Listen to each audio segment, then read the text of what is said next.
Welcome back to Twin J Racing, boys and girls. And this time on Twin J Racing, we talk about what happened. If you saw my Fun Day Friday, we were supposed to go racing. If you saw out in the shop Saturday, we were still in the shop. So we're going to talk about it.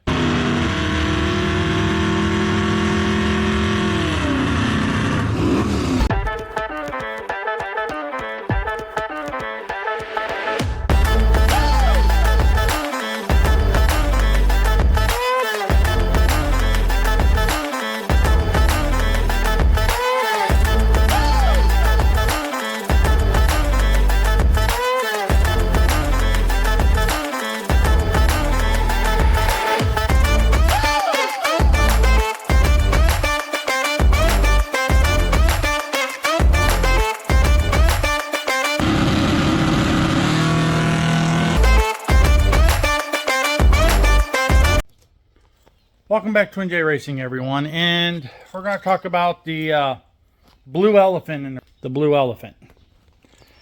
You know, my 455 Olds-based motor that is in my car, that was just freshened. I have no words at this point in time. Have no words. And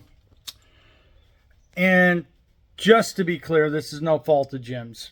Definitely nothing to do with JCE. We believe, and I haven't torn it apart, obviously haven't torn it apart and not going to, but we believe we have reached the limits of my Eagle crank, my cast steel crank, because we believe at high RPMs, and I mean, I use we've talked about it, that the crank is in there flexing, and that's what's causing it to give us problems. Like I said, we don't know what's going on currently in it.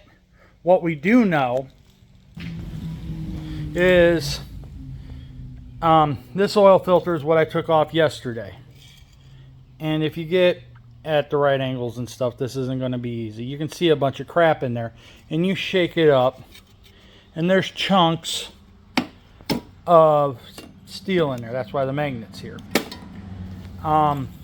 This is the filter that we took off after the first Saturday of running it. And you can see, clear as day, that there is grit and everything down in there. There is no denying that grit that was underneath that bearing or underneath that spring. And it was worse earlier. That's the first oil filter.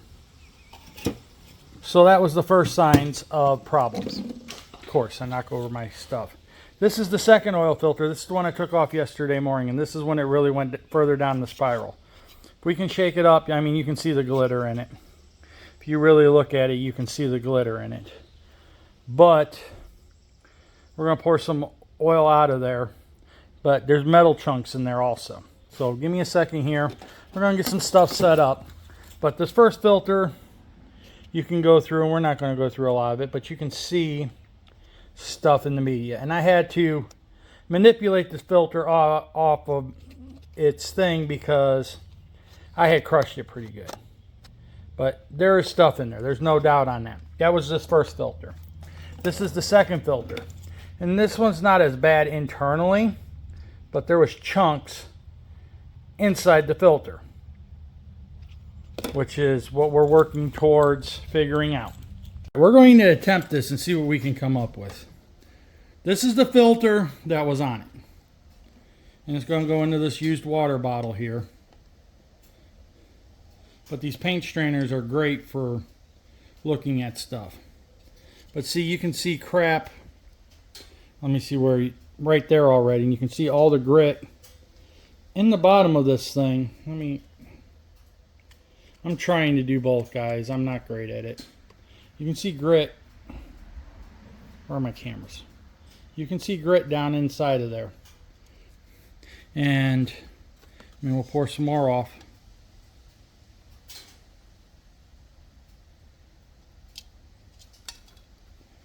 But you can literally see the metallics. And I don't want to get oil all over my phone. Yes, that's what I'm using today. But you can see the metal flake in there. It's not paint. It's not supposed to look like that. But you don't see as much of it But you can see a bunch of grit and stuff that was down here. You can feel it. You can see some chunks. If you look now, you can see some chunks right over there. I'm trying to look through my phone and it's not going well.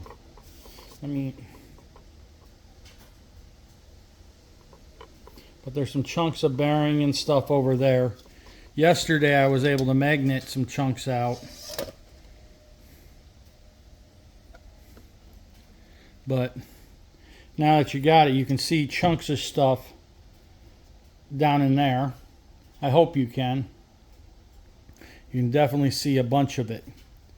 And that's not what you want to see. I mean, there's more over there. Long and short of it, that's not what you want to see when you cut an oil filter open. At all.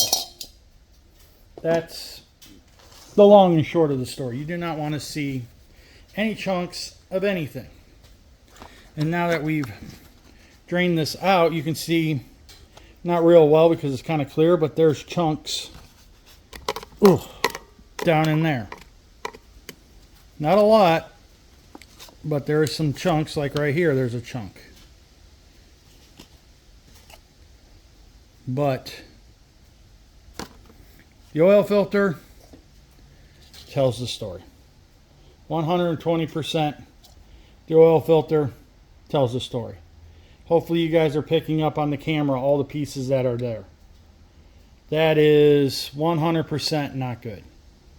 100%. And this one was the one 5 passes on a couple of Sundays ago. So she's not happy. We can sit here Monday morning quarterback it till we're blue in the face. I need a better crankshaft. I have an Eagle cast steel crank in there. You can look at 100 different things and get 100 different answers on what the limits of the crankshaft is. And mine, we're probably 625 horsepower in my 455. And a lot of people are like, anything over 550, that's not good for. Anything over 600, it's not good for. In the realest of terms, we're out of crankshaft. That's the real. We're pushing it too hard, and we're not going to. We've already found where the limit is, and the right answer is to put a billet crank in it. The downside when you have an Oldsmobile is they're not cheap. The bigger downside is everything that's in my motor currently is all Oldsmobile factory. Factory journals on the rods, factory pin high, factory everything. The brand new pistons that have 5 runs in it, it's all factory. Everything like readily available is Big Block Chevy journal.